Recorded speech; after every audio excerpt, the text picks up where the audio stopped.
Civil War finished about 20 years ago, but it's taken them 20 years to get to the point where they actually have a vote for it. So I guess the thing with Hong Kong is, where does it go to from here? You know, like you have this election, and sure, it might send a message, but what does that mean? What does the Chinese government, how does it respond? And how do the people of Hong Kong feel about it going forward? So I think it's going to be really fascinating to watch, to see how it plays out. I guess there's a danger too that, you know, this, however way it goes, could spread through China. The challenge to autocratic rule and standing up for policies that people don't like, the citizens don't like. I don't think that Chinese people will be even aware, most of them, that this is going on. So, I mean, I think, no, the danger is the other way round, is that China will see a country that it believes it should have control over, and will go in there to smother it further. Or will it back off judiciously and wait for things to calm down and then sort of try these stealth moves that it's been making on, you know, manipulating laws and drawing it closer to the mainland. Interesting times, because there's certainly been some threatening footage coming out with their army training and whatnot. What do you foresee in the next 6 months, Connor? Well, that's the question, isn't it? I mean, I'm not sure anyone can pick what's going to happen in the next 6 months. But the point that had just been made by Alexia, I mean, I think Taiwan will be watching pretty closely, because they're in a sort of a similar type of arrangement, sort of, with China, and just that tension between self-determination and reporting through to Beijing is obviously a tension that the locals are very strongly feeling. You know, they're feeling strongly about it. Yeah, interesting times, and we'll keep an eye on that for you here at the panel. Lastly on the show today, we're 3 minutes to the hour. Interesting news from Taupō that a company there has managed to extract lithium from geothermal fluid.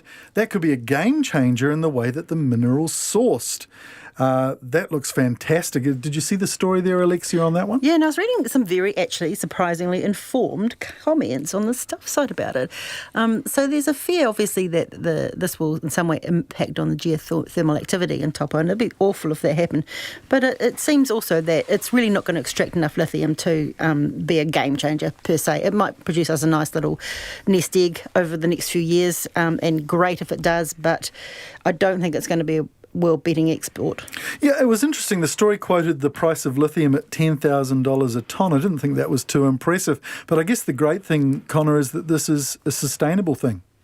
Yeah, and lithium is pretty crucial to batteries, obviously, and batteries are crucial to this whole electrical environment that we're sort of going into, whether it's in your house or in your car. So the more sustainable we can get those batteries, because they're not that sustainable at the moment, the better. And if we can produce stuff here, well and good. Oh, fantastic. We just got news coming from our producer, Mary Chapman, that New Zealand, the Black Caps, have beaten England too in the first test at Tauranga. So that's a fantastic... Mary's doing a victory jig there.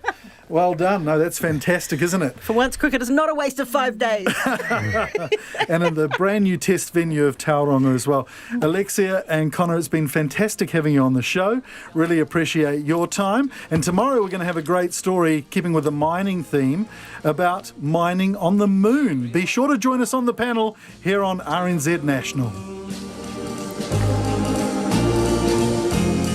Everyone's gone to the moon.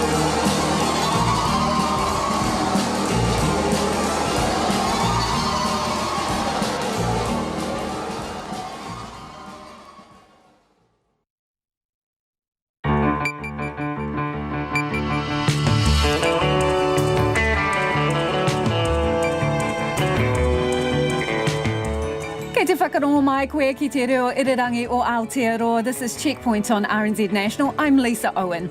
E haere nei, police hunting a serial attacker preying on female joggers are combing Auckland assault files to see if they are linked to a string of vicious bashings.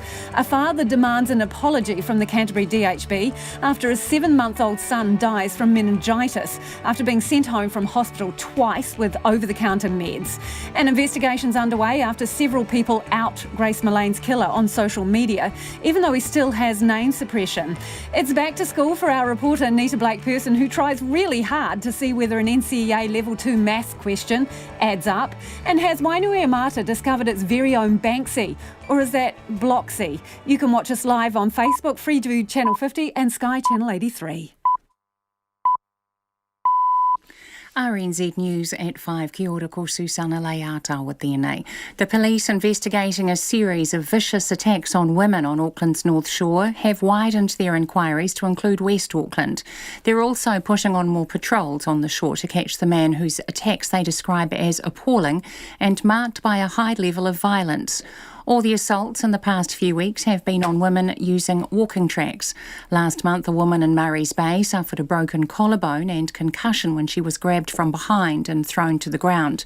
2 weeks later, a woman jogging in the same area was attacked and left with a broken nose.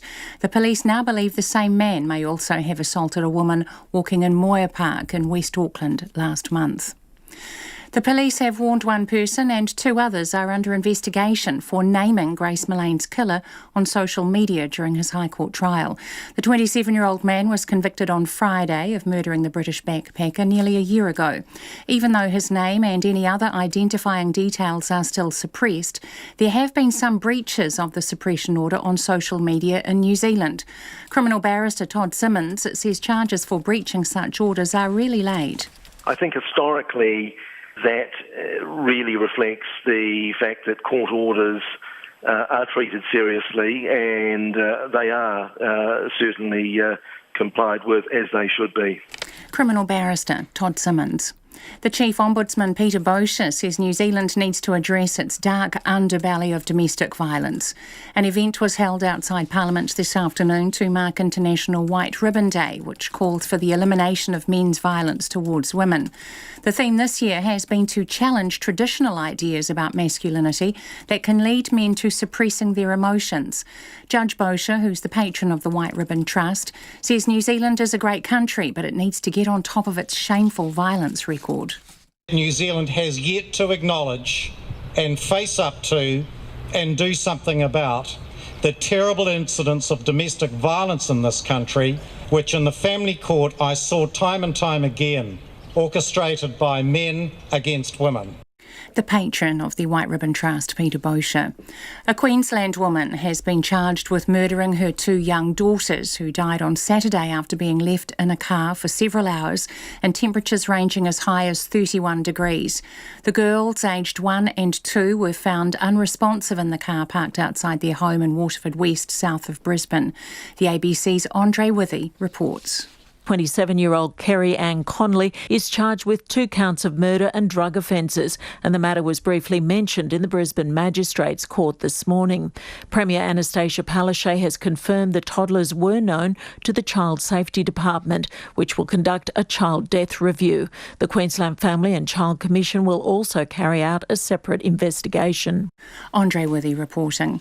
The Mayor of Tauranga has met the family of the man shot dead by the police yesterday to show support for them.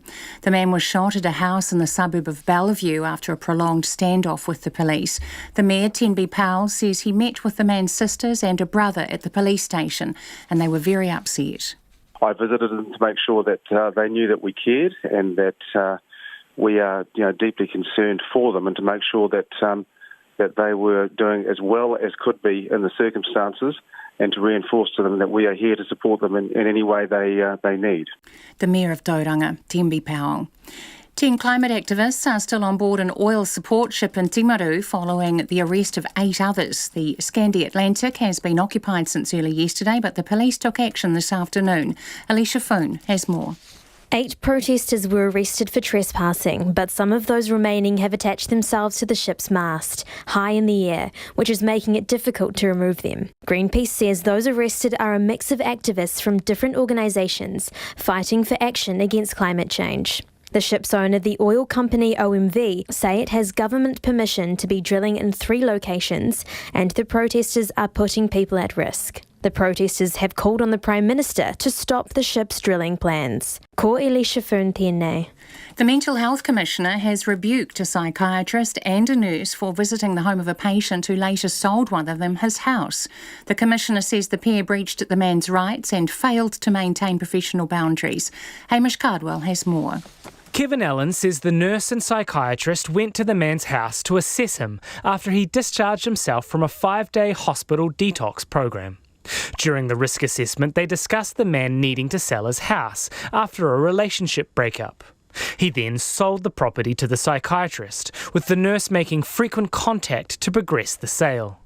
Mr. Allen says the man felt manipulated and pressured when he was in a vulnerable situation. The Commissioner recommends the medical and nursing councils consider if the pair are competent. He says they and the District Health Board they work for should apologise to the man. This is Hamish Cardwell. It's coming up to 5:05. The New Zealand cricketers have convincingly won the first test against England in Mount Maunganui. They wrapped up victory by 65 runs a few minutes ago. The tourists were 55 for 3 when play began this morning, 207 runs shy of making the Black Caps bat again and hoping at best to hold out for a draw. However, they lost wickets regularly and despite some 9th wicket resistance from Sam Curran and Jofra Archer, were eventually dismissed for 197. For the Black Caps, Neil Wagner took 5 for 44. The second test starts in Hamilton on Friday. The Black Ferns Sevens have suffered another injury blow, losing captain Sarah Hirini for the next 2 tournaments in the World Sevens Series. Tyler Nathan Wong will take on the captain's duties in Dubai and Cape Town next month, now that Hirini has been ruled out with a leg injury, joining Portia Woodman and Michaela Blyde on the sidelines. The Ferns, who won last year's series, sit 3rd in this year's competition. And in hockey, the Black Sticks men have been handed a tough draw for next year's Olympics. Their pool is headed by top-ranked Australia, and 3 of the 4 other teams are ranked higher than them at number 9. The Black Sticks women, ranked 6th in the world, will tackle the highly rated Australian and Argentinian teams in their pool, but are ranked higher than Spain, India and Japan. That's the news. A warning to people sharing the name of Grace Millane's killer. If somebody in New Zealand goes on social media and publishes details that are suppressed, that's a matter of contempt of court in New Zealand. We've already got the power to deal with that. A campaign is launched to move Auckland's port to Whangarei. The port's in the wrong place. 100 years ago, it was a good place for a port. Now it's not. It's constrained on all sides. And a former Prime Minister agrees. You know, I think if you sat there and said, if you had a clean sheet of paper, would you build a port in the way that it functions currently in Auckland? The answer is no. First port of call, Morning Report, weekdays from 6 on air and online. Then on 9 to noon, a fitness trainer warns of the dangers for women of over-exercising. And after 10, atmospheric science pioneer Dave Lowe, who measured the effects of climate change before the term was even coined. Join me, Catherine Ryan, on 9 to noon after Morning Report on RNZ National. Now the short forecast from Met Service to midnight tomorrow. Northland, Auckland and Coromandel Peninsula. Fine weather tonight, morning cloud, then fine breaks and isolated showers. Waikato to Taranaki, including Bay of Plenty and the Central High Country. Mainly fine, isolated showers about Bay of Plenty, Waikato and Central High Country. Gisborne and Hawke's Bay, areas of cloud with the odd light shower, becoming fine tomorrow morning. Whanganui to Wellington, including Wairarapa, also Nelson, Marlborough, Buller, Northern Westland and Canterbury, fine weather. Southern Westland and Fiordland, fine tonight, apart from a few spots of rain in Fiordland, becoming heavier tomorrow. Otago and Southland, fine tonight, a few spots of rain tomorrow morning, then afternoon and evening showers tomorrow. Chatham Islands, fine weather. RNZ National, it's coming up to 8.5 minutes past 5. Thanks, Susanna. This is Checkpoint and I'm Lisa Owen. Police are reviewing all assaults on women in the Auckland area to see if any of them are the work of a vicious serial attacker targeting women out exercising in the East Coast Bays area and west of the city. So far, 4 are believed to be linked, 3 on or near the Murray's Bay walking track and a 4th at a park in Massey. The man grabs the women from behind and drives them headfirst into the ground, knocking them senseless and causing serious injuries, including a broken collarbone, broken nose, dislocated shoulder and concussion. Police have increased patrols in the area and are warning if you see anything suspicious, call 111. The picturesque views from these East Coast Bays tracks are stunning. But what will also take your breath away are the photos of the women attacked here. They're frenzied. In the force used, and just the speed of the attacks. The women's faces are encrusted in their own blood. One's left eye is swollen shut. Her cheekbone is purple with bruises and blood is streaming from her nose into her mouth. The other jogger's face and neck is smeared with dried blood. Her nose is still bleeding too. The man heading the hunt for the attacker is Detective Senior Sergeant Callum McNeil. On each occasion, a male has approached each of the women who have been by themselves, have been alone. He's gone up behind them with some speed. He's picked them up, knocking them or driving them into the ground, and then unleashed punches to them, leaving them in a pool of blood on the ground before running off. It's happened all very quickly. Does he say anything to them? On each occasion, he has said nothing. And once they are on the ground, he punches them repeatedly? That has happened on 2 occasions, yes.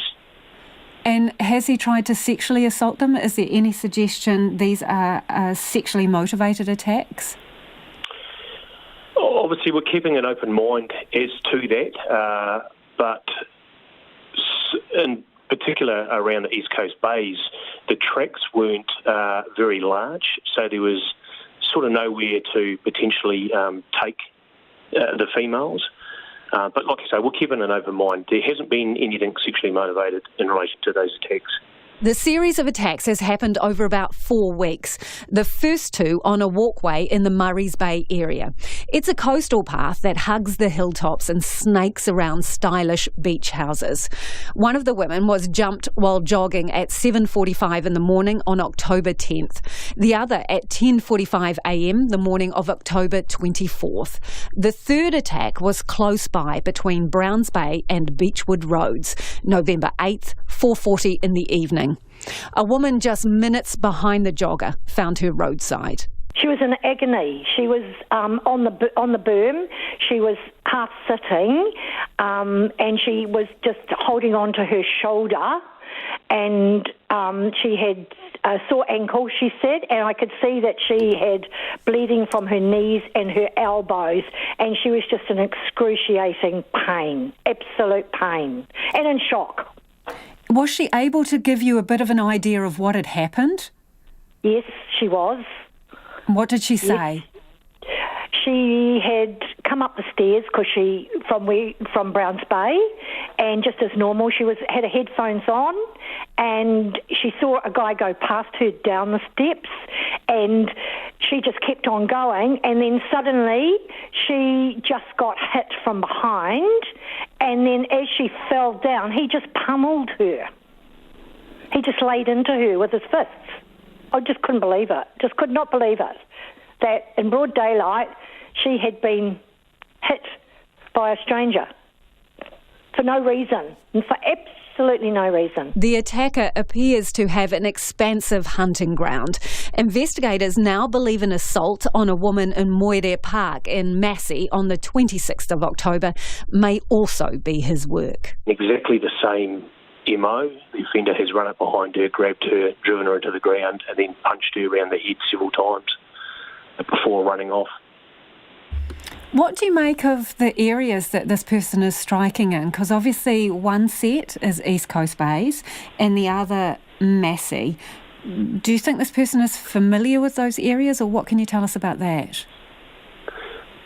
And that's all part of our investigation, just trying to figure out exactly why that person is in those areas at that time. We believe he obviously does have some familiarity with those areas. And it may be because he lives in one area and commutes to the other area for work. Police describe the man they're looking for as olive-skinned, aged mid-20s to mid-30s, 180 centimetres tall, chubby, fat-faced, podgy around the stomach and possibly wearing a man bun. Police are investigating a series of attacks on women joggers in the East Coast Bays. they believe they could be linked. That's the Police 10/7 TV show. It aired security footage that shows a man not dissimilar in description to the suspect, wafting around the area around the time of one attack. Police would like to talk to him. Is there any suggestion that these attacks are escalating?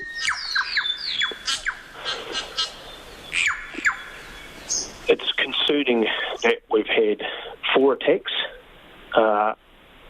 We haven't had anything since the 8th of November, but I'm concerned. They are serious attacks.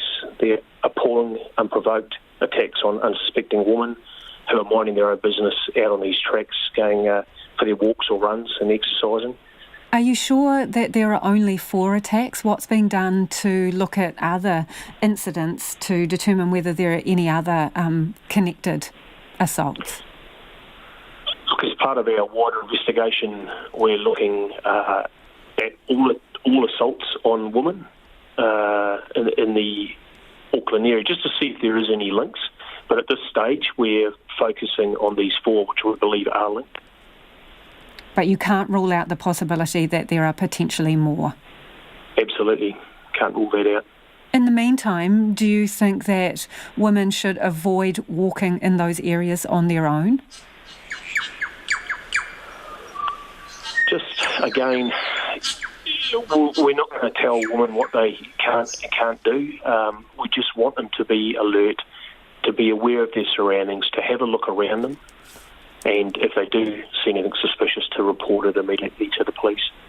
I know that one of the women was wearing headphones. Were the others that were attacked wearing headphones as well? Some of the victims were wearing headphones. And again, I guess that comes back to also having a focus and being aware of your surroundings and being alert. The police presence in the area has been bumped up, and if you see anything suspicious, the advice is to call 111. Still, it's left some locals more than a little nervous, including our Good Samaritan who helped the bashed jogger. She'll be steering clear of parts of the track. I would not use them on my own. Now. Got you a bit worried, has it? Absolutely. You know, and there is a lot of young ones who use them too, you know, younger ones. And absolutely. Where's it going to lead to? That's a worry if he's not stopped. So just a reminder there, if you see anything suspicious in the area of that Murray's Bay walking tracks or the park in Massey, police are advising people to call 111. It is almost 18 minutes after 5 and you're with Checkpoint on RNZ National. We're keen for your feedback on that. I don't know if you use those tracks, if you're a woman who jogs or walks in that area or in the park area, whether you still feel safe. These were obviously in daylight hours, these attacks. You can text us on 2101, tweet us at Checkpoint RNZ or email checkpoint@rnz.co.nz. The father of a baby who died from acute bacterial meningitis after he was sent home from Ashburton Hospital twice is angry his family is yet to receive an apology from the DHB. 7-month-old Zoran Chalina was taken to hospital 3 times over 4 days in early November, suffering from a cough, fever and runny nose. But he was sent home twice with ibuprofen, paracetamol and electrolytes despite suffering a seizure. Zoran passed away 4 days later, shortly after he was admitted to the hospital for a 3rd time. Speaking from Ashburton this afternoon, Zoran's dad, David Chalina, told our cameraman Simon Rogers and reporter Logan Church about the evening his son was first taken to hospital and how he feels let down by what he describes as an under-resourced hospital. He was like real weak and he had like a real high temperature, so it was a fever. So we called the hospital and they said, oh yeah, bring him in, we'll have a look at him. So the mother of the child took him in and then they kept him in on the observation for about 4 to 5 hours and then they sent him home. And they sent him home saying it was just a viral infection, some paracetamol, ibuprofen, that should fix it. Then Monday night, he still wasn't right, he still had a temperature and he also had like a bit of a seizure. we don't know, because like, it was shaking a bit, and then he came right, and then we told the hospital about it. And it was like, oh, they said it was some kind of seizure or something, and the fever. So they kept him in overnight till about Tuesday afternoon. Then they released him. Same thing again, ibuprofen, Pamol, and they gave him electrolytes, a bottle of this pink electrolyte. So we thought that was okay, and then we kept him home, and he still wasn't coming right. He was just lying there real weak, you know, just, we didn't know what was going on, and he had a fever, so we called the hospital again. This was the Thursday we called them. They told us to call them if anything didn't change, so we called them, and they said, if you bring him in now, we're gonna be waiting a while, because they were a bit busy that day. Go and see a GP. So we did that. We got onto the GP. We got to Tinwald Medical Centre, and we got in there, and the doctor straight away said he should have been urine tested and blood tested, because he was, you know, he was real deteriorated by that time. So the doctor got onto the hospital, called them straight away, told them why weren't these things done, we're sending him in now. And that was Thursday afternoon. The mother of the children, that was the day, the 7th of November, that was my daughter's birthday. So I was at work, I came home, the mother told me what happened, I came over, she took him to the hospital, and then my daughter went with her auntie. And then I grabbed my other two boys, Zayden and Zyrel, went to the warehouse, you know, bought all my daughter her toys for her birthday, because, you know, it was a real happy day for us, because it was her birthday, and, you know, thought everything was going all right. Grabbed everything, I went to the countdown, bought her a cake and everything, then I went to the formula section to go grab another tin of formula. Got that, and then, but when I went there, the formula that I wanted wasn't there, so I called the mother of the child, and I was like, oh, which one do I get? This one's not here. And it was like real quiet.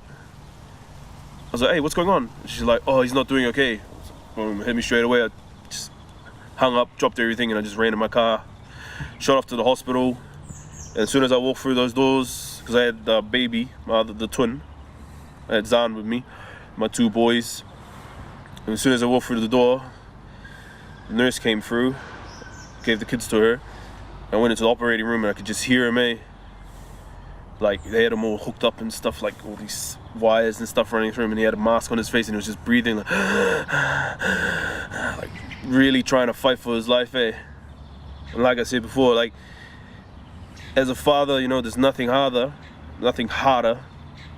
than seeing, you know, your little baby boy fighting so hard for his life, and those people that you trusted that would help him in their fight didn't help him, and I couldn't even get in there and help him fight it. So I really wanted to, you know, fight what was ever, you know, trying to kill him, And those people at the hospital, oh man, they should have done those tests. He would have been alive today. But yeah, he was breathing, he was trying to fight, and they were doing all this, and I could hear the doctor telling the nurses, oh, have we got this, like, oh no, we'll just make do with this, we'll just use this. It was just real devastating, that.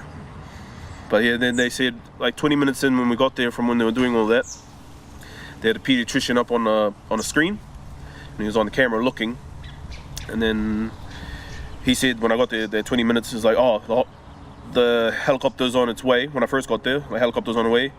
Then 20 minutes later, he goes, oh, it's on its way now, it's going to be an hour. And then the doctor there was like, oh, he hasn't got an hour in him, but we'll see what we can do. So yeah, and then... How did that make you feel as a father? You must have felt completely helpless. I felt worthless, you know, I couldn't do anything. All I was doing is just holding his hand and screaming at him to fight. Like, come on baby, you can do it. Daddy's here, come on, Mum's here. It was hard, bro. It was really hard. I just couldn't do anything.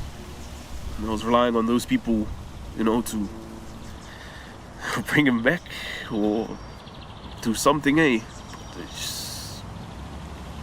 When did he pass away? I think it was about 9 o'clock on the 7th of November, my daughter's birthday.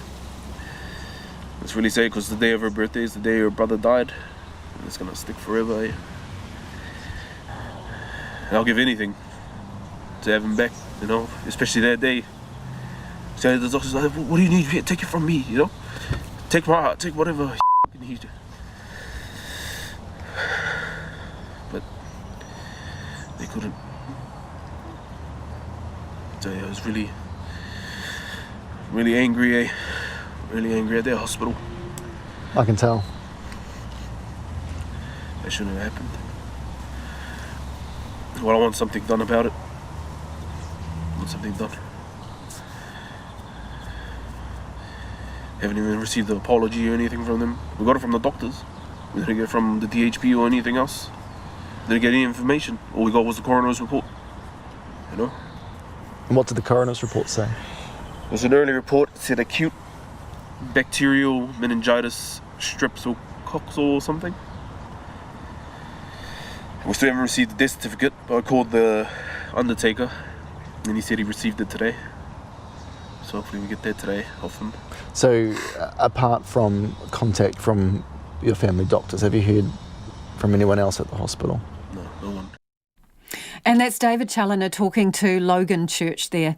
And we approached the Canterbury DHB for comment. In a statement, Chief Medical Officer Dr Sue Nightingale says, on behalf of the DHB, I express my sympathy to the family of this young boy. As the death has been referred to the coroner, we are unable to comment further. And if you were listening to that interview, we'll put the video up online and on our Facebook page. A former police negotiator says police should be commended for saving children from a hostage situation in Tauranga yesterday.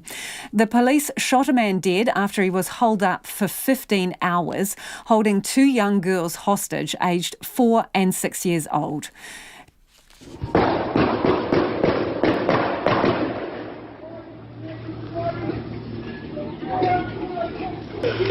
Good job, guys. And today the man's body was removed from the house in the presence of family members and the children were released from hospital unharmed. John Bond has more. Police say there was no other option but to shoot the man as there was significant danger to life. Former police negotiator Lance Burdett agrees. It's not something that police do indiscriminately. Police officers don't go to work to shoot people, they go to work to keep people safe, and that's what the outcome of all these situations are. Is the first thing is how can we get everybody out safely, and then they'll work back from there. Police said the man was armed with a large machete and only responded occasionally to their attempts to communicate with him. Mr Burdett says at nearly 15 hours into the standoff, something must have happened for police to enter the house around 3 p.m. As long as they're still in dialogue, as long as they're still communicating with the person, oftentimes there is no rush, but we do come to a point where we've talked around in circles and not knowing the intimate details of what's taken place, that something has been said or some action has been taken, which has basically forced police hand on having to do something. The man's partner called police around midnight after fleeing the house, saying the man threatened her with a knife. The manager of White Ribbon, Rob McCann, says far more often than not, domestic violence goes unreported and doesn't make it out into the public. Every day there are women and children being hurt throughout the country that no one hears about. Only approximately 20% of family violence is actually reported. There is a huge chunk of violence occurring in our communities that no one is talking about, no one is reporting to the police, and we've got to change that.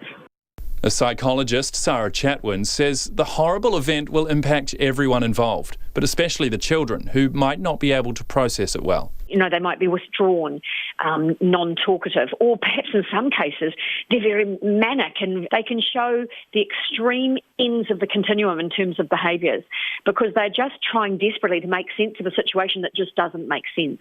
4 investigations will take place into the deadly incident. There will be a criminal investigation by police, one around police policy and procedure, an independent police conduct authority report, and one from the coroner. The Bay of Plenty District Health Board confirmed the 4- and 6-year-old children left hospital last night. Today, a waiata could be heard as a hearse arrived to remove the man's body, with family members in attendance declining to comment to reporters. Mo te hōtaka o te ahi nei ko Jordan Bond, tēnei. The police have warned one person and 2 others are under investigation for naming Grace Millane's killer on social media during his High Court trial. On Friday, the 27-year-old was found guilty of murdering the British backpacker after a Tinder date last December. The man's name and any details that may identify him remain suppressed by the court. But people have continued to ignore the court order, as well as warnings from police by naming the killer online. Katie Scotcher reports. Grace Millane's final hours were carefully examined at her killer's High Court trial, and a large media contingent reported on almost every detail. But one of the simplest details, her killer's name, was left out of coverage. Do you find the defendant guilty or not guilty? Guilty. That bleeped out name was and remains suppressed by the court, but that hasn't stopped some international news sites and members of the public naming him online. This has been an ongoing problem since his arrest last December. At the man's first court appearance, someone in the public gallery snapped a picture of him and posted it online, while others repeatedly shared his name on social media. The breach has prompted warnings from lawyers, judges and the police. By May of this year, 6 months after her murder, one person had been warned and police inquiries into other incidents were ongoing. His 3-week High Court trial this month provoked another surge of people to again breach the suppression order on social media. Justice Minister Andrew Little expects New Zealanders who share the name on social media will face legal action. I understand authorities will be looking at situations where that has happened in the last couple of days. Contempt of court is a serious matter. Courts take it seriously when those cases are brought before them, but ultimately that's a matter for the police and the Crown Law Office. Over the weekend, police said they were aware Ms Millane's killer had been named on social media in New Zealand and reminded the public that breaching court-ordered suppressions is an offence. Anyone who breaks the law in New Zealand could face a fine of up to $25,000 or 6 months in jail. The police now say they have warned one person and are still investigating 2 others for naming the man online during the trial. They say anyone who posts his name online risks being charged. But criminal barrister Todd Simmons says charges for breaching suppression orders are really laid. I think historically that really reflects the fact that court orders are treated seriously and they are certainly complied with as they should be. And Mr Simmons says those who point others in the direction of his name online aren't likely to be charged either. In general terms, it would require publication of name, address, occupation or other information that would likely reveal the identity of the subject matter. The 27-year-old will be sentenced for Grace Millane's murder early next year. I tamaki makaurau mō te hōtaka o te ahiahi nei, ko Katie Scotcher ahau.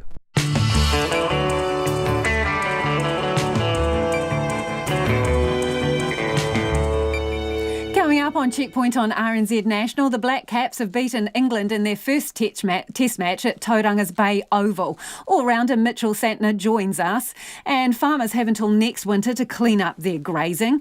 Is the Lego head decorating a retaining wall in Wainuiomata, Lower Hutt's Banksy? And our very own Nita Blake person strives for excellence, or just really hard to make an NCEA maths equation add up after complaints the test was too tough.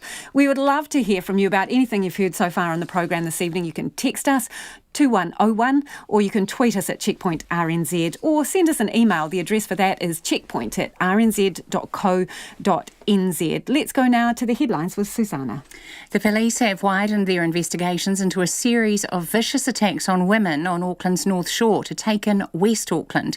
They're also boosting the number of patrols on the shore to catch the man whose attacks they describe as appalling and marked by a high level of violence. All the assaults in the past few weeks have been on women using walking tracks. One person has been warned and 2 others are under investigation for naming Grace Millane's killer on social media during his High Court trial. The 27-year-old man was convicted on Friday of murdering the British backpacker nearly a year ago. Criminal barrister Todd Simmons says charges for breaching such orders are rarely laid. The Chief Ombudsman, Peter Bosher, says New Zealand needs to do something about its terrible incidents of domestic violence. An event was held outside Parliament this afternoon to mark International White Ribbon Day, which calls for the elimination of men's violence towards women. Judge Bosher says New Zealand is a great country, but it needs to get on top of its shameful violence record. A Queensland woman has been charged with murdering her 2 young daughters, who died on Saturday after being left in a car for several hours and temperatures as high as 31 degrees. The girls, aged 1 and 2, were found unresponsive in the car, parked outside their home in Waterford West, south of Brisbane. The woman has been charged with 2 counts of murder and drug offences. The New Zealand cricketers have convincingly won the first test against England in Mount Maunganui. They wrapped up victory by an innings and 65 runs just under an hour ago. The tourists were 55 for 3 when play began this morning, 207 runs shy of making the Black Caps bat again. They were eventually dismissed for 197. For the Black Caps, Neil Wagner took 5 for 44. The second test starts in Hamilton on Friday. Those are the latest news headlines from RNZ National. Our next news and weather update is at 6. Thanks, Susanna, and we'll have more on the program later about the cricket. But let's go now to business news with Nona Peltier. Nona, Metro Performance Glass. Now, they're struggling to improve their profitability. What's going on there? Well, it's their exposure to the Australian housing market. It's not performed as well as they'd hoped, and it's been in the doldrums for a while. Things aren't looking very well for the company in that sense. They've got a few different markets that they operate in, Tasmania, Melbourne, and also Sydney. The Tasmanian business is going pretty good, and the Melbourne business also, but Sydney's a different story, and it's not doing as well as they'd hoped. They're not expecting a big turnaround there. They're just focusing on holding steady where they are. But it's meant that overall their first half profit has dropped to 15%. To $7.7 million. That's not what they were hoping for. Their ambitions were to lift their profitability. That didn't happen. That was the whole idea of expanding into Australia to begin with, to make a bigger market. And as well, they've also downgraded their full year outlook on their earnings. So disappointing for the market and for the company. Their share price fell 11% today as a result of that. Okay. So corporate Santa not turning up this year for Westpac Australia, right? No. Explain to us what's going on. Well, Westpac Australia, now we're not talking about the New Zealand business, let's just be really clear about that. That's the parent. They got, they're facing some court action in Australia over, I guess, alleged breaches of the anti-money laundering and criminal acts, so to do with financial regulation and so on in Australia. And it was 23 million breaches. 23 million breaches of the acts. So massive, really. Yeah. Yeah. And of course, they've had to answer for this. And so what they're doing is that they're holding back on the bonuses that they would pay all of the executive team as a result. Meanwhile, they are responding to the concerns ahead of the case that's been taken by AUSTRAC in Australia. So that's the regulator that's in charge of enforcing that particular law. So they have decided that they're going to fix some things immediately. For example, they had this thing called Light Pay, where you could, for a very low fee, say $5, I think it is, you could transfer funds up to $3,000 to various jurisdictions. Well, that was part of the problem right there. So they've stopped that. They've taken a number of other steps to address the anti-money laundering thing. They've also lifting their standards, and so that they really are going to pay a lot more attention to the way they conduct themselves, and also to protect people, because part of it was some of the money was being used for the exploitation of children, pornography, that kind of thing. So pretty ghastly stuff. So were they explicit about the withdrawal of the bonuses? It's just that it wouldn't be a good look to be handing out the money? I think that they've just decided that they had to do something. And of course, their profitability has fallen as a result of all these actions. And so overall, that was going to affect their bottom line, and that affected their bonuses as well. But really, this is, I guess, a way of saying, listen, we know we have to take take responsibility. They've expressed in their own words deep sorrow for what's happened and are absolutely got quite a lengthy plan here that they've released to the market today. So I think they're taking it seriously. We'll see what happens with that. So that was, I guess, something interesting. And I guess we're going to see a little bit more of this as time goes by because of the fallout of the Royal Commission that looked at the misconduct of the financial sector there. Okay, shall we take a wee whirl around the rest of the market? So look, we rose slightly. That's the NZX Top 50 index by 7 points to 10,954. And that's because there's I guess there's still mixed messages about whether or not a China-US trade deal can be done. And the US economy is looking a little bit stronger than people were expecting. So our dollar is tracking at 64.2 US cents and 94.5 Australian and 49.99 British pence. Wow. Almost at the 50. We almost breached 50. Thanks, Nona. Nona Baltier with all our numbers and business wrap this afternoon. The Black Caps have beaten England by an innings and 65 runs in the first test at Mount Maunganui. The agonising super overdraws in recent one-day and 2020 games have finally been overcome, with New Zealand's biggest ever single innings score against their major rivals. Man of the match, BJ Watling's career best double century, Neil Wagner's 8 wickets and Mitchell Satner's maiden century were the highlights. And Satner's 3 key wickets for 53 runs was also his test career best, and he took a stunning catch in the field today. Alex Perrottet caught up with him shortly after the final wicket and asked him if it was the match of his career. Probably not far off. No, I think it was I guess the win was through a lot of hard work. The batters put in, day 3 and day 4, and it was obviously nice to get a couple of wickets last night. But it was toil today, and the lads backed up spell after spell and got a few deserved wickets in the end. It was nice to get the win. Yeah, but you had a crucial role to play getting that century alongside BJ Watling's double ton. But probably even more important, perhaps, are those 3 crucial wickets before close of play last night. How important was that? Yeah, we knew it wasn't going to be easy. That we had a nice lead, but the pitch was still, pretty good to bat on. It was, I guess, a little bit up and down, and it was taking a bit of spin. But yeah, I think it was pretty key to get, a couple of early poles there, and especially when the ball was new. We knew when the balls get softer, it's going to be harder to get the batsman out. So, and I guess when the second new ball came round, Waggy put on an unbelievable spell there and swung a couple back and got some late wickets, which he well deserved. Yeah, now look, a lot of attention given to this match, given what's happened between the two teams in the last 6 months. Thank God they don't have super overs in test matches, but was it all the more sweet getting this win against England? Yeah, it's never easy to beat England. Last time we came here, the pink ball, it was swinging, which was nice. So yeah, it was a hard fought test match, and it was a great win. Any win on day 5 and is a good one. So, yeah, we know they're going to come back fighting at Seddon Park. We obviously don't know what the wicket's going to do there, but I guess we'll do, something similar and hopefully go again. You've all been in just scorching form, this year. Amazing performances in all formats of the game. You're heading home to Seddon Park, Hamilton. You and BJ looking to have the home advantage there. I mean, you just sort of you can never count your chickens against England, but it's looking good. Yeah, well, it's, like you said, they're never an easy team to beat. So that was nice in that respect, to get the win today. It was through a lot of hard work, but, it's a new game at Seddon Park. We probably don't know what the pitch is going to do. It has been green in the past, but, I'm not sure what it's going to go this time around. So, yeah, we'll have to wait and see. But I think, we're in a pretty good spot at the moment. The lads are fighting pretty hard, and, it's never easy to win when the wickets get flat like they have been in New Zealand. So, we're obviously looking forward to having a few days off and then guns blazing come Friday.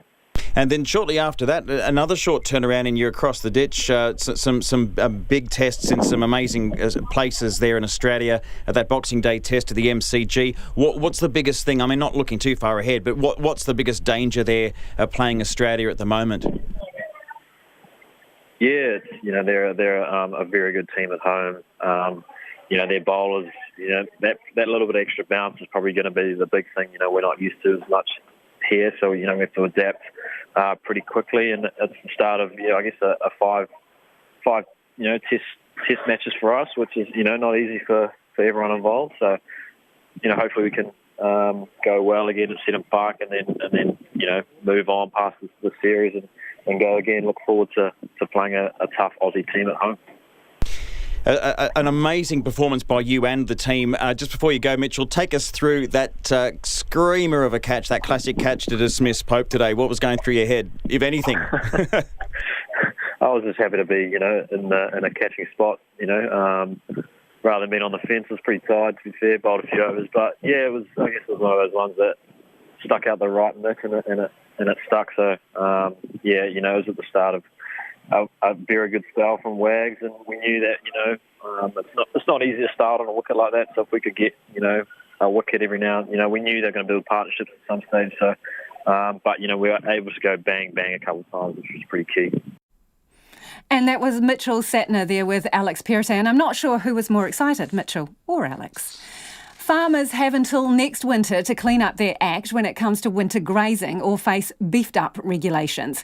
It follows the release of a damning report by a government-appointed task force which found cows are often confined to small spaces which are easily trampled into a muddy quagmire, leaving them without dry ground to sit down on or even to give birth to calves. Eric Frickberg reports. Winter grazing is used to give pasture time to recover when grass growth is limited by cooler temperatures and short daylight hours. This means mainly cows, but also some sheep, are taken from the main part of the farm and led to a confined area where they're fed crops or other food. Done well, it gives the cows more food than they'd get in a wintry paddock where grass hardly grows. But the task force chairman, John Hellstrom, says it's often done badly, leaving cows with nowhere to rest but in a mud-drenched enclosure. The cow needs to spend about 8 to 10 hours a day lying down to digest its food. That's when they're ruminating. And if they don't get that lying time, they definitely get very distressed, and they don't sleep properly as well, which is another issue. Dr. Hellstrom says it's clear farmers are under pressure from banks and dairy companies to produce milk cheaply. And he's confident most farmers can manage winter grazing, provided they think about where they're planting their crops and what sort of feed they're giving their animals. But there's another issue. It's not clear how big the problem is. Between 5 and 20% of all farmers are at fault, depending on the estimates. We still don't know how widespread it is. There are a lot of farmers who are doing fine, but there are definitely some very bad cases. And we did hear of one example where MPI were really concerned, but the legislation and the way the science has been worked into the codes of welfare still leaves some gaps. The Agriculture Minister, Damien O'Connor, says regulators haven't been able to keep pace with changes to crops, and he says it'll be a while before there's a major improvement. We were hoping that we could have come out with clearer guidelines prior to planting for next winter. It's a little late. Ultimately, will be the one beyond that where planning for planting, appropriate levels of stocking rates and the right crop in the right place will have to be implemented. A senior official at Dairy NZ, Jenny Jago, says she agrees with a lot of the task force's recommendations, but she says farmers have already done a lot of work to mitigate the environmental impacts of winter grazing, and she says their work has not been adequately acknowledged in the report. There's a lot of good work being done by farmers out there, and I think it's really important to recognise that. At the same time, we recognise that there's work to be done. So we look at these recommendations knowing that there is good work that is already being done and look for the opportunities to build on that. All parties will now have to work hard if they are to meet the goals of significant improvements in the next 2 years. For Checkpoint, Core Eric Frickberg, Tene. And it is about 12 minutes away from 6. I'm Lisa Owen and you're with Checkpoint on RNZ National. Do get in touch about anything you've heard so far on the show this evening. You can text us on 2101, tweet us at Checkpoint RNZ, and our email address is checkpoint@rnz.co.nz. Gail has immediately got in touch after that cricket interview from Alex Perrottet, and she says, we have watched it all day, loved it. Neil Wagner and Mitchell Satner are so good. And Gail says, I like the creepy Santa too. He should stay. Gail, I'm not sure how those two things are related, but thank you for getting in touch. Leaked documents have detailed for the first time China's systematic brainwashing of hundreds of thousands of Muslims in a network of high-security prison camps. The Chinese government has consistently claimed that the camps in the far western Xinjiang region are for voluntary education and training. But official documents seen by the BBC and other news media show how inmates are locked up, indoctrinated and punished. The BBC's Richard Bilton reports. In the last 3 years, China has built hundreds of camps across the remote province of Xinjiang. They hold at least 1 million people, mainly Uyghur Muslims. China says they offer training and they stop terrorism. But the document shows why a superpower is really locking up so many people. Make remedial Mandarin studies the top priority. Encourage students to truly transform. Inmates are imprisoned until they change their beliefs, their behaviour and their language.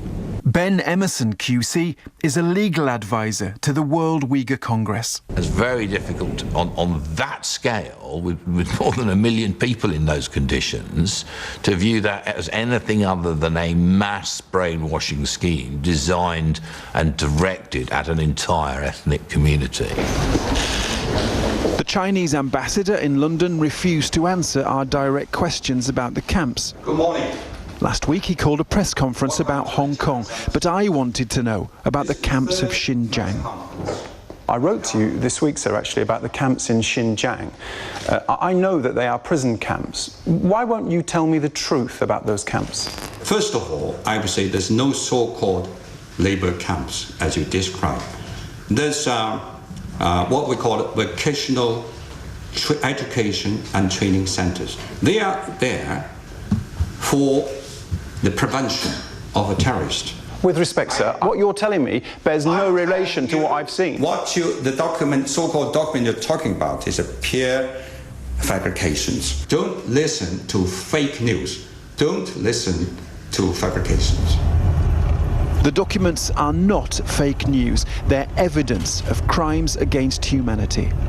China is caging hundreds of thousands of people in brainwashing camps, and now we know how. And that was Richard Bilton reporting.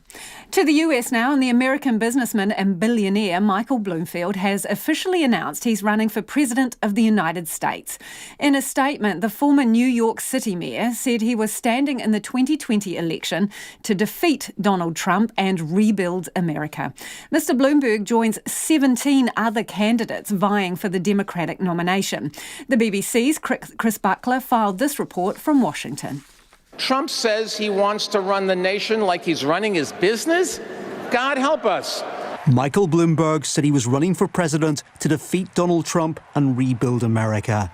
And he pointed to his experience as a businessman, philanthropist, and former 3-term mayor of New York City. He's joined the crowded race to become the Democratic candidate with a $30 million ad campaign that focuses on some of the issues he's most concerned with, including tackling gun violence and climate change. Now, that would be very expensive for some candidates, but it's just a drop in the ocean for Michael Bloomberg. At the same time, though, you know, he has name recognition, but he hasn't been part of the field so far, and he's got to start selling himself to America. It sets up the possibility of one billionaire challenging another in the 2020 election, and it's likely that would be a bitter battle. He's got some really big issues, he's got some personal problems, and he's got a lot of other problems. But I know Michael Bloomberg fairly well, not too well, fairly well, well enough. He will not do very well. And if he did, I'd be happy. There is nobody I'd rather run against than little Michael, that I can tell you. President Trump has been fiercely critical of Mr. Bloomberg many times before and called his last term as mayor a disaster. The BBC's Chris Buckler in Washington, D.C. Greenpeace protesters are still holding up an oil drilling vessel in Timaru and have no plans for leaving. They arrived early yesterday morning to stop the vessel owned by OMV from leaving the city port. 8 protesters were arrested today, but 10 still remain. Siana Fitzjohn is one of the protesters swinging on the mooring lines. She spoke to our reporter Logan Church at Timaru Port. I'm occupying the mooring line of the Scandi Atlantic with my buddy Layla. We arrived here at about 6 in the morning yesterday. We had a rather arduous climb up this mooring line. It is not easy, not with all this gear. So that was definitely a bit of a challenge. Since then we've been setting up our occupation, making ourselves safe, having a wee look at the dolphin that's come in to see us a couple of times, and watching the fish, doing a piece to camera every now and again, and getting to know one another a lot better. And why are you doing this? Okay, so the Scandi Atlantic is one of the support vessels for OMV's drilling operation in Taranaki, and it was due to leave port last night to go up to Taranaki to assist OMV to carry out their oil drilling program in Taranaki. And then OMV is planning to head down to the Great South Basin to conduct exploratory deep sea oil drilling. So we want to hold that process up for as long as humanly possible and just draw attention to the fact that it's a climate emergency. We can't be exploring for more oil. We can't be burning more fossil fuels. And we can't be putting this incredible ocean and everything that lives in it at risk. And what exactly are the protesters, including yourself, doing? Cool, so we've got an awesome bunch of people. I think it was about 27 to start off with. There were people camping on the deck. There are people with their arms and pipe locks that have locked onto various parts of the ship. And we've got our wonderful climbers, Nick and Magda and David, who have sort of gone up the mast to hang a flag. Well, to fly a flag, I should say. And what interaction have you and the other protesters had with OMV, the crew and the police? Well, me and Layla have been very isolated from all the action. We're a little bit hard to get to hanging off here. So we haven't actually had any contact with the crew. And no contact with the police apart from one policeman came past and took a few photos. We presume it's to get a good idea of what our anchors are like so they can do the puzzle of how to remove us. And yeah, apart from that, it's been pretty quiet for Layla and I. And how long do you plan to stay there? What kind of resources do you have with you? I imagine you have, water supplies and food supplies? Well, plan is a difficult word because obviously there's a lot of moving parts, the weather and exposure being one. But we've got a whole heap of warm gear. We've got enough food, enough water to push it out for a few more days for sure. But the crew have given us a bit of a spray with the hose earlier, so obviously trying to chill us down and make us want to go home early. And that was Siana Fitzjohn there, one of the protesters who is attached to this oil drilling vessel in Timaru. If you were listening to that, we'll put it up on our Facebook page and online. You can see actually how high up they are and how they've attached themselves to the rigging there.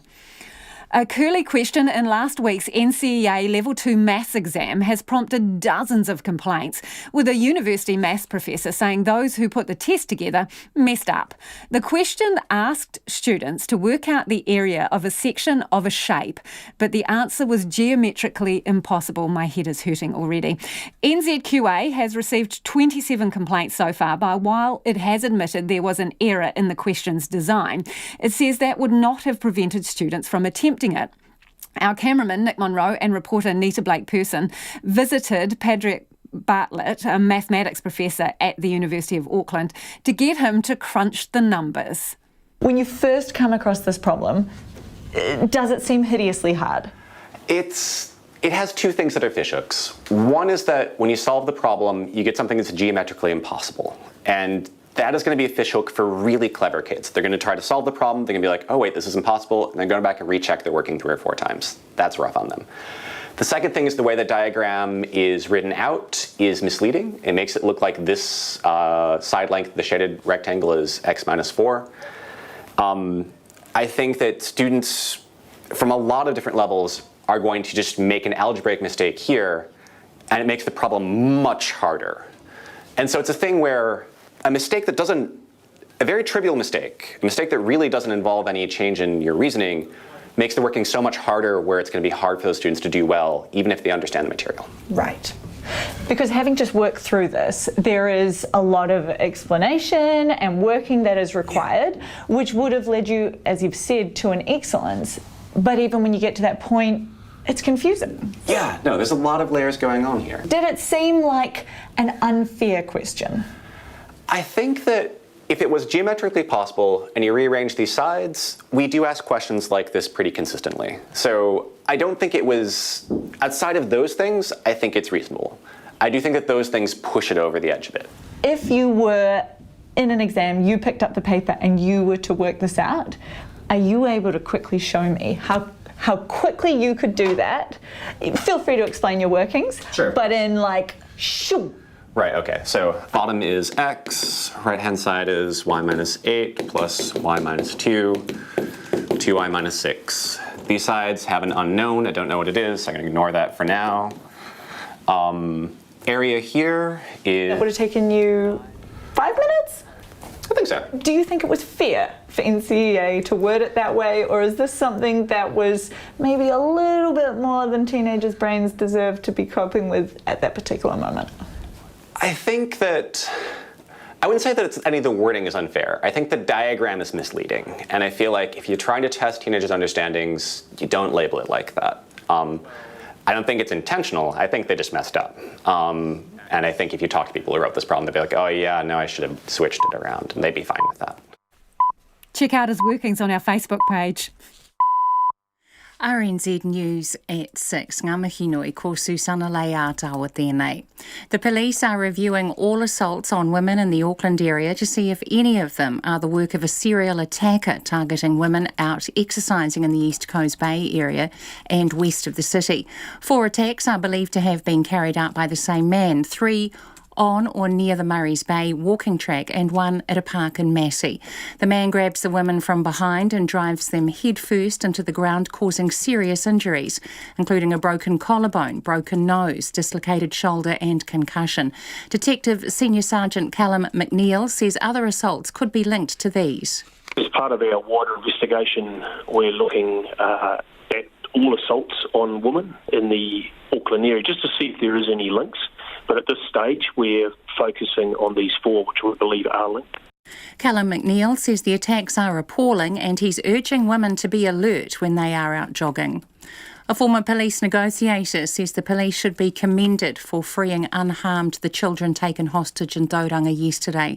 The police shot a man dead after he'd holed up for 15 hours, armed with a machete, holding 2 girls aged 4 and 6 hostage. Lance Burdett says that after so long holding off, something must have happened for officers to enter the house around 3 in the afternoon. As long as they're still in dialogue, as long as they're still communicating with the person, oftentimes there is no rush, but we do come to a point where we've talked around in circles and not knowing the intimate details of what's taken place, that something has been said or some action has been taken, which has basically forced the police hand on having to do something. Lance Burdett, today the man's body was removed from the Bellevue house in the presence of family members. Beneficiary advocates say the rules around relationships in the welfare system are outdated and archaic. A coalition of organisations has written an open letter to the Prime Minister demanding urgent changes to make the system fairer for people, regardless of their relationship status. At the moment, if someone is in a relationship in the nature of marriage, it can affect their benefit entitlements, which may be reduced or cut entirely. Ricardo Menendez-March from Auckland Action Against Poverty says the solution is to bring the benefit rate for couples up to the single rate. Individualising benefit entitlements would mean that you have the freedom to date whoever you want, to live with whoever you want, without losing access to your financial autonomy. Ricardo Menendez-March says the criteria for determining a marriage-like relationship are unclear and discourage people from building connections or supporting each other. A Queensland woman has been charged with murdering her 2 young daughters, who died on Saturday after being left in a car for several hours in temperatures ranging as high as 31 degrees. Darcy and Chloe Ann Conley, aged 1 and 2, were found unresponsive in the car, parked outside their home in Waterford West, south of Brisbane. 27-year-old Kerry Ann Conley has also been charged with possessing dangerous drugs and possessing utensils or a pipe. Queensland's Premier Anastasia Palaszczuk says the family were known to the state's Child Safety Department, whose possible role in the tragedy will be investigated. Dairy farmers say criticisms of their winter grazing practices don't accurately reflect the work they have done to reduce environmental damage. In a new report, a government-appointed task force has found cows are often confined to small spaces, which are easily trampled into a muddy quagmire, leaving them without dry ground to rest on or even give birth. A senior official at Dairy NZ, Jenny Jago, says she agrees with a lot of the task force's recommendations, but its report does not reflect the improvements farmers have already made. There's a lot of good work being done by farmers out there, and I think it's really important to recognise that. At the same time, we recognise that there's work to be done.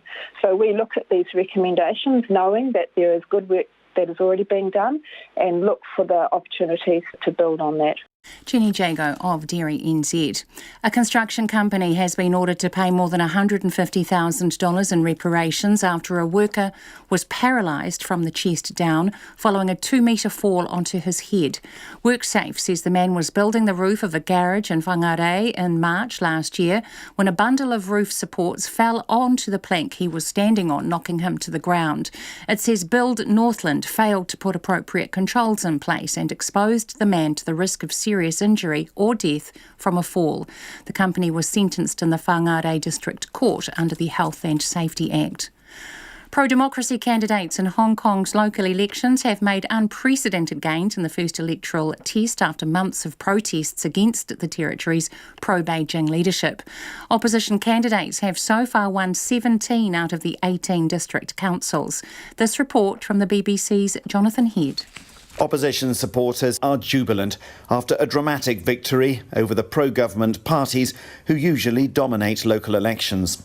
The exceptionally high turnout was an early indication that Hong Kongers were treating this vote more as a referendum on the 5-month-long protest movement than as just a local contest.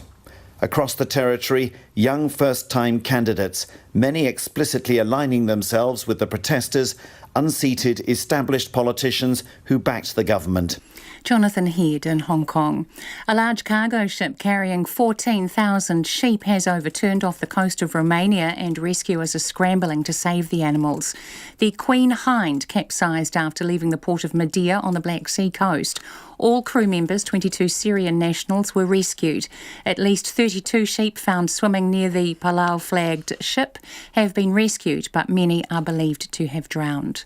It's 6:06. England have folded on the final day of the first cricket test in Mount Maunganui, losing 7 wickets to hand New Zealand victory by an innings and 65 runs. The tourists were 55 for 3 when play began today and hoping at best to hold out for a draw. They lost wickets regularly and despite some 9th wicket heroics from Sam Curran and Jofra Archer were dismissed for 197. While Neil Wagner's 5 for 44 was vital, New Zealand captain Kane Williamson says it was the Black Caps' middle order batting that set up the win. England are an outstanding side, and it took a huge amount of heart from that middle order batting unit to get us to the 600 mark, which was really our only opportunity to get a win really. Kane Williamson. The second test starts in Hamilton on Friday. The opening Bledisloe Cup rugby test match in 2020 will be held in Melbourne for the first time in 10 years. The Australia women's side will host the Black Ferns before the All Blacks Wallabies game on August the 8th. The second cup match will be held in New Zealand and the third in Brisbane. And the Black Ferns Sevens have suffered another injury blow, losing captain Sarah Hirini for the next 2 tournaments of the World Sevens Series. Tyler Nathan Wong will take on the captain's duties in Dubai and Cape Town next month, now that Hirini has been ruled out with a leg injury, joining Portia Woodman and Michaela Blyde on the sidelines. That's the news. Tonight on Nights, Dana Johansson looks back on another weekend of sport. We have a window on the world of children with Down syndrome in Tanzania and the pressure some mothers feel to keep them out of sight. There's the American oboe player, Russell Walder, who's in New Zealand performing with the NZSO. And Mark Rogers has Americana music from all over the place in this week's edition of Nashville Babylon on Nights of me, Brian Crump, after the news at 7 on RNZ National. Now the short forecast from Met Service to midnight tomorrow. Northland, Auckland and Coromandel Peninsula. Fine weather tonight, morning cloud tomorrow, then fine breaks and isolated afternoon and evening showers. Waikato to Taranaki, including Bay of Plenty and Central High Country. Mainly fine with isolated showers tonight for Waikato, Bay of Plenty and Central High Country. Gisborne and Hawke's Bay, areas of cloud, the odd light shower becoming fine tomorrow morning. Whanganui to Wellington, including Wairarapa, Nelson, Marlborough, Buller, Northern Westland and Canterbury. Fine weather. Southern Westland and Fiordland, fine tonight. Rain developing in Fiordland, spreading north tomorrow afternoon. Otago and Southland, fine tonight. A few spots of rain tomorrow morning, then showers tomorrow afternoon and evening. Chatham Islands, fine weather. RNZ National, it's coming up to 9 minutes past 6. Thanks, Susanna. If you're just tuning in, this is Checkpoint and I'm Lisa Owen. Around 20 motorcycles rode onto the Parliament forecourt this afternoon in an event marking White Ribbon Day. Over the past week, the White Ribbon Riders have driven across the country in an effort to raise awareness about New Zealand's crippling domestic violence record. This year's theme, Challenge the Unspoken Rules, has been focused on disrupting the toxic stereotypes that teach young men to toughen up and to suppress their feelings. Speakers at the event noted the poignancy of shining a light on violence against women in the wake of events like the Grace Millane murder trial. Political reporter Yvette McCullough was there. It's been a sad week for us this week when we think of some of the high-level incidents that have taken place. Deputy Police Commissioner Wally Homaha says the loud clarion call about violence towards women and children in New Zealand has become almost deafening over the years. But there's still such a long way to go. It's a sad indictment that we have to turn up to family harm incidents every 4 minutes. It's a sad indictment. 1 in 3 women across the country will experience some form of family harm during the course of their lives. It's a sad indictment that 14 women are killed each year. White Ribbon Trust patron and former Principal Family Court Judge Peter Bosher told the small crowd gathered out the front of Parliament that there is a dark underbelly in this country. New Zealand has yet to acknowledge and face up to and do something about the terrible incidents of domestic violence in this country, which in the family court I saw time and time again, orchestrated by men against women. For the past week, White Ribbon Riders have been travelling around the country, spreading the message that violence is never okay. Judge Bosher thanked them for their efforts. Because guys, you walk the walk. And some of us talk up here, but you get on your bikes and spread the message in such a clear, unequivocal way. I admire you. I respect the fact that you know what you're doing, which isn't always easy, and thank you for what you do. Rider spokesperson Takurua Tawera says traditional notions of what it is to be a man are toxic. The old mindsets and the traditions of being staunch, boys don't cry, I'm the man, and the type of environments that coach young boys to be dominant, and then they toughen up. Mr Tawera says men need to engage with their emotions and be supported to talk about them. A lot of young men, when they're in relationships, they have difficulties when relationships break down. And that's the time we try to encourage men that devastation is a real thing. And we try to encourage them to talk with people about that devastation. He says men need to know that it's okay to be sad or angry, and they need to know how to manage those feelings. Respectfully, I decline your invitation to this relationship. You see, you remind me of my father. White Ribbon spoken word competition winner Hannah also read her poem Respectfully, which encapsulates the challenges young people face when violence is the norm. I didn't realise you were drowning me. You see, drowning is only drowning when you notice you can't breathe, and I did not. Swimming in waters of late night where are you text, and threats that you assured me were only jokes. I had no idea you were already at the back of my throat. And now you are in my lungs, ripping through the tissue and carelessly scratching your initials on my heart. Carelessly. The Defence Force was also represented at today's rally, with Defence Force Chief Air Marshal Kevin Short describing Hannah's words as a powerful reminder of the hurt family violence causes. That pain is both physical and emotional and psychological, and it's not okay for anyone, let alone our young people, to be living in a world where they are fearful. Kevin Short says this isn't something that governments or organisations can fix alone, and everyone must confront the problem together. From Parliament for Checkpoint, Yvette McCullough.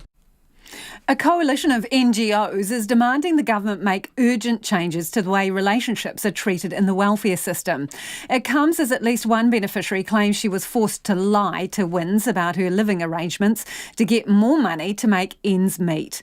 Child Poverty Action Group, Auckland Action Against Poverty and Action Station have spearheaded an open letter to the Prime Minister Jacinda Ardern saying the current rules are unfair and unclear.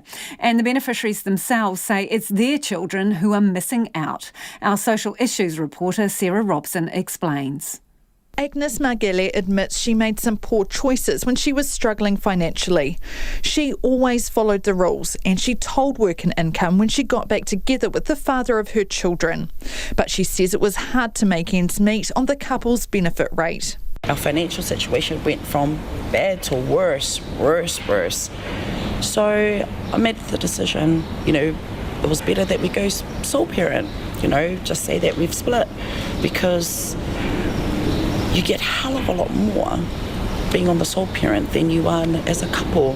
But Work and Income found out. Agnes Margele was investigated and prosecuted for benefit fraud, and she's got a criminal conviction against her name. She says the government has to make the welfare system fairer for people, regardless of their relationship status, because it's kids who end up missing out. It affects them because they miss out as much as us parents miss. It's the kids that miss out on everything, and they see what the parents go through, the fighting, it's unhealthy, the constant stress, the depression. That's nothing any child should honestly see or go through. If someone is in a relationship in the nature of marriage, it can affect their benefit entitlements and mean their payments are reduced or cut entirely. Ricardo Menendez March from Auckland Action Against Poverty says the rules are archaic and outdated. It affects people who may be in the prospect of meeting a new partner. It affects people who may be flatting or who just simply may be supporting one another. Ricardo Menendez March says the solution is to bring the benefit rate for couples up to the single rate. Individualising benefit entitlements would mean that you have the freedom to date whoever you want, to live with whoever you want without losing access to your financial autonomy. Susan St John from the Child Poverty Action Group says doing that would make an immediate difference. That would mean for a couple on something like the job seeker benefit, another $91 a week. We're not talking small amounts of money here. And Susan St John says the rules should also be more lenient for sole parents. We say that the sole parent must be allowed to keep that benefit regardless of the relationships they enter into until they're willing to say that it's actually a benefit to them and they are in a relationship in the nature of marriage. Agnes Margele says people should be entitled to some degree of financial autonomy. If I was to have a partner, and if he works, he'll have his own bills. He'll come with his own, his own baggage. His baggage shouldn't be my responsibility. But that's how the government, they make it out like, oh yeah, because he's living with you, you now have to pay for this and that for him and vice versa. But it shouldn't be like that. Meanwhile, new research led by the Human Rights Commission has shed more light on the plight of the working poor. It says there are 50,000 working households living in poverty in New Zealand, and the most vulnerable are single parents, Māori and Pacific people, disabled people and renters.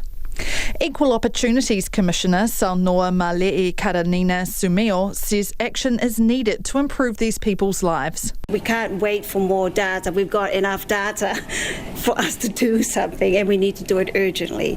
The thing is we need to get our businesses on board and everybody else on board. Not just the government holds some of the answers, but not all of it. Saunoa Malei Karanina Sumeo says the study used 2013 census data, and increases in the cost of housing and food since means the true number of working poor in New Zealand is likely to be higher. Mō te hōtaka o te ahi, ko Sarah Robson, aho. It's almost 18 minutes after 6 and you're with Checkpoint on RNZ National. In what could be the clearest example to date of Chinese attempts to interfere in any Western democracy, explosive allegations have emerged in the Australian media, claiming a Chinese intelligence group offered to help a Melbourne man gain a seat in federal parliament as a Chinese agent. Channel 9's 60 Minutes had the scoop regarding the case of Nick Zhao, who reported the approach by the Chinese to the Australian spy agency ASIO before his unexplained death in a Melbourne motel. In the same program, 60 Minutes spoke to a would-be Chinese defector who shed light on espionage tactics he said Beijing used to sabotage the pro-democracy movement in Hong Kong and influence the elections in Taiwan.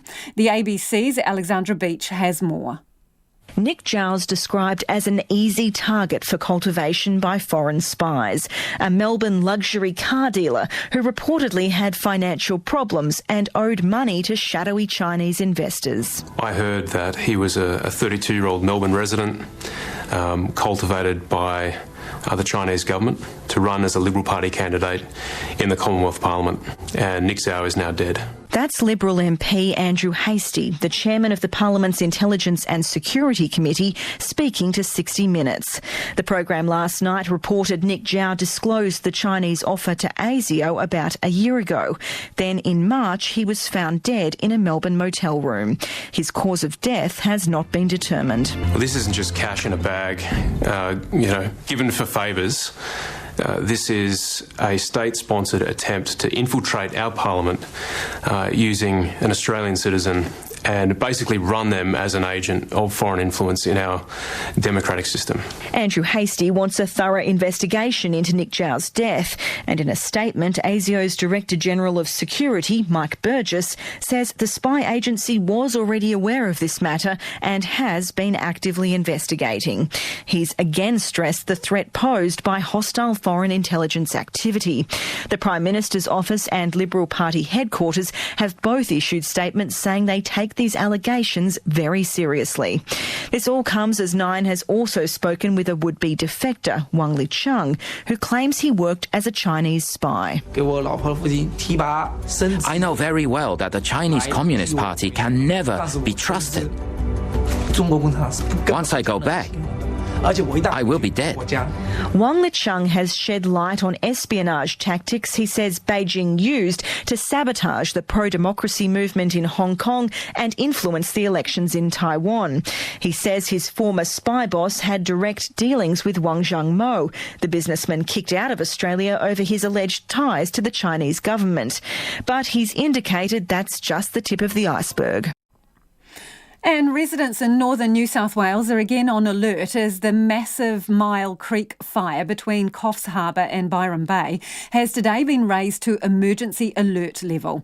There's 67 bush and grass fires still burning across the state, with 25 out of control. The state's Rural Fire Service will be calling back its aircraft dispatched last week to Adelaide, where farmers are now surveying the damage from a 2-day fire sparked by an electrical fault. Alex Perrottet reports. A 43-degree day with 50-kilometre winds combined with an electrical fault on Adelaide's York Peninsula. By 5 a.m, 38 fire trucks and 8 aircraft were battling flames near homes. Local Edithburgh builder Mark Tape says he could hardly see anything in the morning light due to a dust storm the day before. Police from, I suppose, all over the state blocked the roads, and with sirens and flashing red and blue lights, that's really all you could see. So it was like an apocalypse on that afternoon. It was 43 degrees and I think it was around 50 km/h north winds. It was an absolutely disgusting day. Mark Tape says harvesting had only just begun, meaning much of it became fuel for the fire and was lost.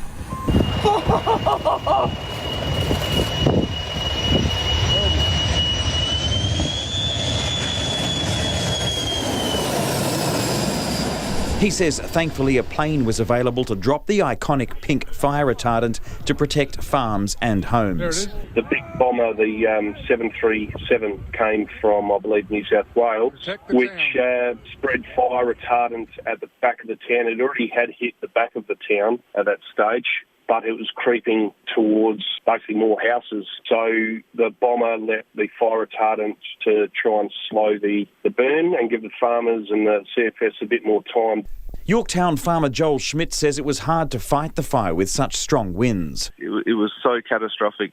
It was probably 50 kilometre-an-hour winds, 40 to 50 kilometre-an-hour winds, then plus the fire sort of creates its heat and it creates its own wind, and there was no stopping it. There was nothing you could do. It was the closest thing to hell. It rattled the heck out of me and a lot of people. He says over 5,000 hectares are burnt, with 2/3 of that farmer's crop, causing over $3 million worth of damage. He's shared photos and footage of the firefight on his farm, where a century-old stone wall with a wood interior was lost, but it acted as a fire break to save their property. It would have taken years to build all these walls, like thousands and thousands and thousands of tonnes of stone that was all put there by hand. It came right up to the wall. A lot of what you're seeing is actually steam from, like, obviously there's wood inside the wall, and obviously we're trying to extinguish it by just wetting the wall down, and the stone is so hot that it's a lot of what you're seeing there is actually steam. Joel Schmidt says there's already been donations of water pipe to replace kilometres of irrigation that melted in the fire, but he says farmers have lost hundreds of sheep, and his partner's uncle lost thousands of dollars in property. Everything except his house burnt, his machinery shed burnt down with his machinery, his harvester, his tractors and chaser bins, and all lost, all gone. It's really like you go in there and it's like going to hell. It's even now, it's just dust and ash and horrible smell and the memories when you go back there. Like it's just it's really, really crap. In New South Wales, the 80,000 hectare Mile Creek fire between Coffs Harbour and Byron Bay has today been upgraded to emergency warning level. Residents have been told to escape towards the town of Grafton if they intend on leaving their properties. The nearby Yamba Rotary Club lost its shed over the weekend, though the president says the fire was deliberately lit. They've lost a barbecue trailer, marquees, tables, chairs and promotional material, and they're not insured. An investigation has begun.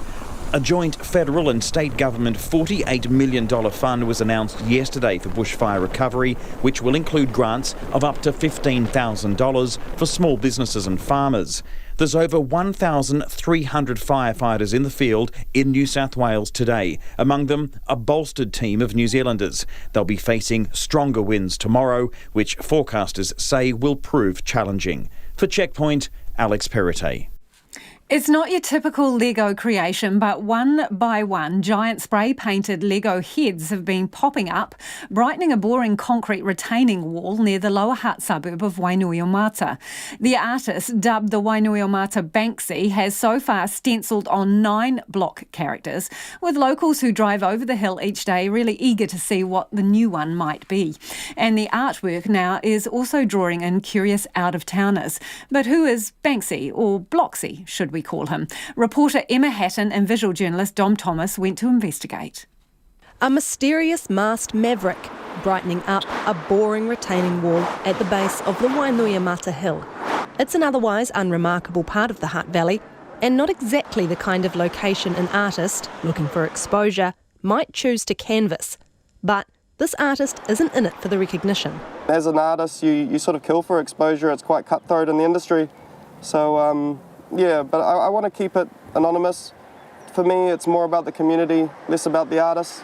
I'm crowdsourcing all of their ideas and trying to make their visions happen. But it's been really positive. I've heard some wonderful stories from people directly from the community and how it's impacting them positively, so it's awesome. Having no council approval, he admits he was nervous about his first block, the simple yellow Lego face, but decided instead of being stealth, the best way to execute it was to hide in plain sight. I came in during the middle of the day, put a high vis on, put a couple of cones out, and painted the yellow one first. I gave myself a pretty strict time frame, 10 minutes, so it was very quick. But now I find that I can be here for a bit longer, and the community is very supportive, and I'm not so worried. As we chat, dozens of cars driving past too, and people yell out, clearly showing support as he sets about painting a new block. And unlike his first blockhead, he's not nervous to be painting it in plain sight with a camera crew because the council's also on board. Councillor Josh Briggs, who's helping keep Bloxy's identity under wraps, is also helping facilitate the many offers of help and donations that have started to pour in. He says this is exactly what the people of Wainuiomata are all about. The community's imaginations and creativity are just really hyped at the moment, and just waiting for the next piece of art to appear for our community to take in and enjoy. We're really lucky to have such an amazing local artist putting their work out for us all to see and enjoy. The artist has gathered 2,500 Instagram followers under the handle Block Vandal since setting up the social media account just over 2 weeks ago. The account showcases the art already there, Spider-Man, the Hulk, Nick Fury, Wonder Woman and more, and people are eager to get their suggestions from Star Wars and Snoopy to Thor and My Little Pony. These children also got the chance to make their pitch directly. Supergirl. Shrek. You like Shrek? Yeah. And what does Supergirl look like? She's all blue and she's got this bright yellow long hair. So, when will it stop? He says not until the whole wall, about 80 blocks, are full. And when might we know who is responsible? I think at this stage I'm taking it day by day. I'll just do my best to keep this project as exciting for the community as possible. I think that the anonymous part of it is essentially really something that the community enjoys, so I'll probably hold on to that for as long as I can. You may never see me. Jumbo! In Lower Hutt for Checkpoint, Emma Hatton. And if you're listening, check out that story online and on our Facebook page from Emma Hatton and Dom Thomas there. Quick bit of feedback on the protesters in Timaru. This person says, how are they managing toileting? Pooping into the harbour? ? Leslie, I asked the exact same question. Let's see if we can flush the answer out for you. We'll get back to you on that one. RNZ News headlines at 6:30. All assaults on women in the Auckland area are under review for links to the work of a serial attacker targeting women out exercising in the East Coast Bays area and west of the city. A former police negotiator is congratulating the police for freeing unharmed the children taken hostage in Tauranga yesterday. Beneficiary advocates are calling for an update of what they call the archaic rules around relationships in the welfare system. And a Queensland woman faces a murder charge after the deaths of her 2 young daughters on Saturday. They were left in a car for several hours in sweltering temperatures. Those are the headlines. Our next news and weather will be at 7 o'clock. Take the pulse of the day's news every weeknight at 10. After the verdict was delivered today, the trial judge told the court, made it expressly clear that name suppression continued until further order of the court. Live with local, national and international stories and some